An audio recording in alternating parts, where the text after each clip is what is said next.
बच्चों, मैं doctor Savita tank सहायक आचार्य हिंदी।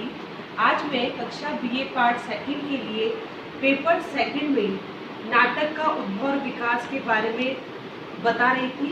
पूर्व की कक्षा में मैंने नाटक का उद्भव और विकास बताया था, जिसमें मैंने हिंदी नाटकों का आरंभ किस प्रकार हुआ, भारतीय हिंदू पूर्व हिंदी नाटक, भारतीय हिंदू युग के हिंदी नाटक, संक्रांति युग, प्रसाद युग, प्रसादोत्तर हिंदी नाट्य साहित्य के बारे में बताया था। अगला जो आज हमारा बिंदु है वह है स्वातंत्रोत्तर हिंदी नाटक। स्वतंत्रता के साथ हमारे जीवन मूल्यों में परिवर्तन आने लगा। हमारे हाथ में शासन आने के साथ हमारे सामने विविध समस्या उभर के सामने आई, जिनका समाधान से हमारी उन्नति संभव थी। इस काल के नाटककारों ने जमींदारी उन्मूलन, भूमि सुधार के विभिन्न रूप, संयुक्त परिवार का टूटना, नारी शिक्षा, परंपरा और प्रगतिवादी वर्गों का संघर्ष, आर्थिक विषमताएं एवं विभिन्न सामाजिक समस्या उभरकर सामने आई।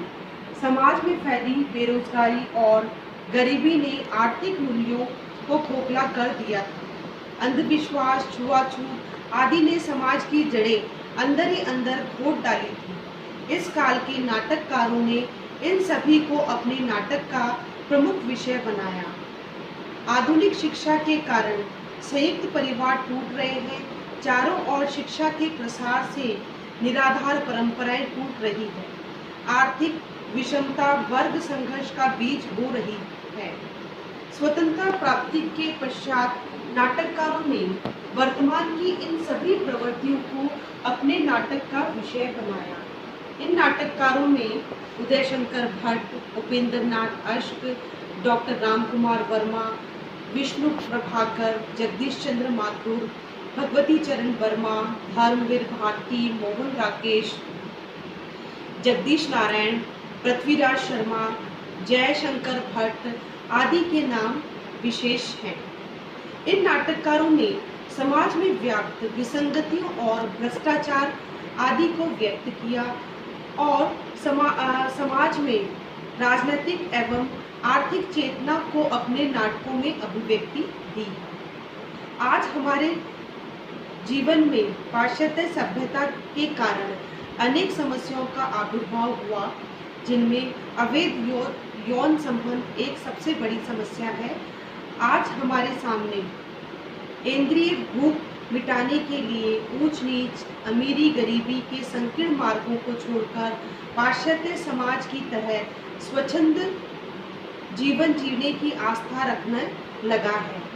इसी संदर्भ में जगदीश माथुर ने अपने नाटक कोणार्क में इसी समस्या को उठाया है।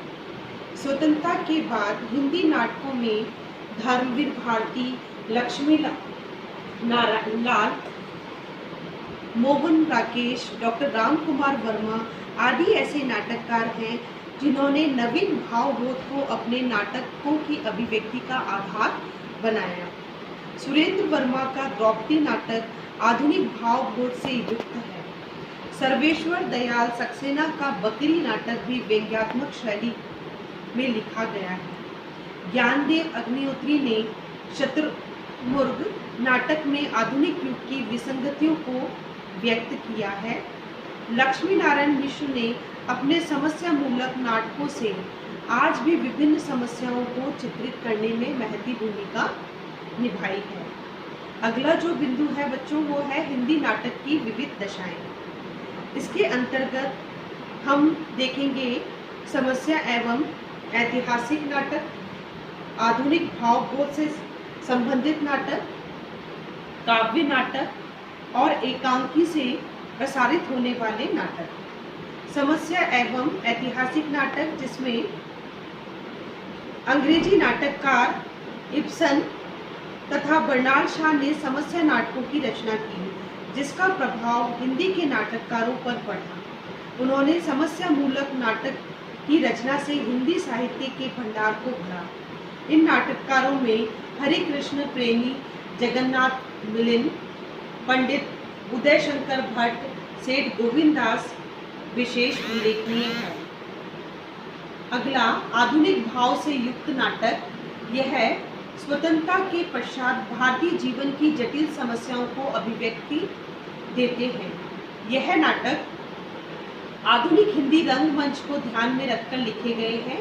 इसमें डॉक्टर लक्ष्मीलाल, नरेश मेहता, लक्ष्मीकांत वर्मा और मोहन राकेश इस वर्ग के नाटककारों में प्रमुख हैं। डॉक्टर लक्ष्मी नारायण लाल विशेष उल्लेख प्रमुख हैं, जिनका मादा कैप्टस नाटक विशेष महत्वपूर्ण रखता है।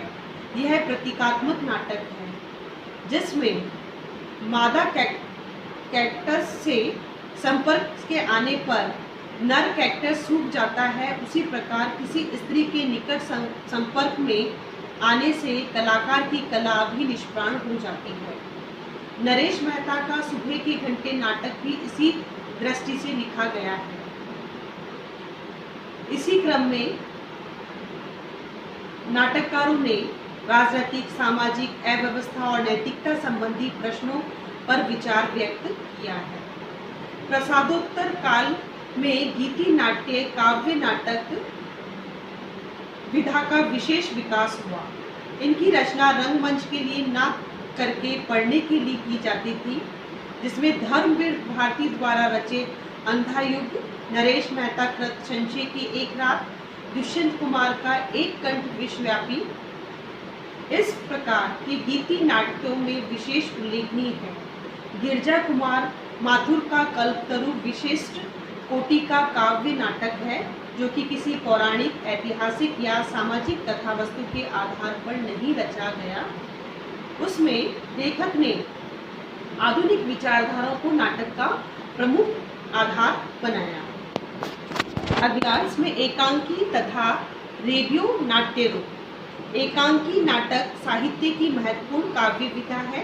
हिंदी का आरंभ भारतेंदु हरिश्चंद्र काल से ही माना जाता है, लेकिन प्रसादोत्तर काल में इन नाट्य विधा का व्यापक रूप में विकास हुआ। हिंदी एकांकी रचयिता में उपेंद्र नाथ अश्क, डॉक्टर राम कुमार वर्मा, सेठ गोविंददास, उदय शंकर भट्ट, जगदीश चंद्र माथुर, भगवती चरण वर्मा, विष्णु प्रभाकर, लक्ष्मी नारायण मिश्र आदि नाटककारों ने सभी विषयों पर एकांकी की रचना की। डॉक्टर सुधींद्र, देवीलाल सांभर और आदि ने राजस्थान के चर्चित एकांकीकार हैं। इन्होंने राष्ट्रीय चेतना एवं सामयिक समस्या पर अपनी लेखनी चलाई। साठोत्तर नाटककारों ने ऐसे प्रहसनों, एकांकियों आदि की विशेषतः रचना की जो आकाशवाणी में प्रसारित की जा सके। ऐसे रेडियो नाट्य रूपों की विधा एवं प्रस्तुति का तरीका परंपरा से भिन्न था। वर्तमान में अनेक नाटककार इस विधा का सृजन कर रहे हैं। इस प्रकार वर्तमान में हिंदी नाट्य साहित्य एक समृद्ध और विकसित परंपरा के रूप में उभर कर आई है। इस प्रकार आज बच्चों नाटक का उद्भव और विकास क्रम समाप्त होने जा रहा है और इस प्रकार 7 बिंदुओं के आधार पर नाटक का उद्भव और विकास हुआ है। धन्यवाद।